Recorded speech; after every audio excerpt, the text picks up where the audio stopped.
ପତଲୁ ରଥଯାତ୍ରା ଦେଖି ଯାଉଥିବା ବେଳେ ତା ସାମ୍ନାରେ ଚୁଡ଼େଲକୁ ଦେଖି କହିଲା, ପ୍ରଭୁ ଜଗନ୍ନାଥ ମୋତେ ଚୁଡ଼େଲ ଠାରୁ ବଞ୍ଚାଅ ପ୍ରଭୁ, ନହେଲେ ମୋତେ ଚୁଡ଼େଲ ଖାଇଦେବ। ହେ ପ୍ରଭୁ ଜଗନ୍ନାଥ ବଞ୍ଚାଅ ପ୍ରଭୁ ବଞ୍ଚାଅ। କ'ଣ ହେଲା ପତଲୁ? ତୁ କ'ଣ ପାଇଁ ଏତେ ଡରୁଛୁ? କହ ପତଲୁ, ତୁ କ'ଣ ପାଇଁ ଏତେ ଡରୁଛୁ? ମୋଟୁ, ମୋ ସାମ୍ନାରେ ଚୁଡ଼େଲ ଆସିଯାଇଛି, ମୁଁ ସେଥିପାଇଁ ଡରୁଛି ମୋଟୁ।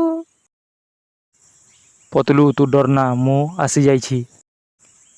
ଚୁଡ଼େଲ ତୁ ପତଲୁର ରାସ୍ତାରୁ ହଟିଯା, ନହେଲେ ମୁଁ ତୋତେ ଛାଡ଼ିବିନି ଚୁଡ଼େଲ।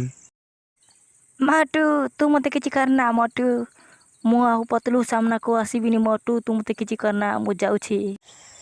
ପତଲୁ ତୁ ଆରାମରେ ଯା, ପ୍ରଭୁ ଶ୍ରୀ ଜଗନ୍ନାଥଙ୍କ ଦର୍ଶନ କରି ଆସିବୁ। ମୋଟୁ ତୁ ଆଜି ନ ଆସିଥିଲେ ମୁଁ ମରିଯାଇଥାନ୍ତା। ଧନ୍ୟବାଦ ମୋଟୁ ତୁ ଆସିଥିବାରୁ। ପତଲୁ ରଥଯାତ୍ରା ଦେଖି ଚାଲିଗଲା। ଭିଡ଼ିଓକୁ like, share, comment and subscribe କରିବାକୁ ଭୁଲିବେନି।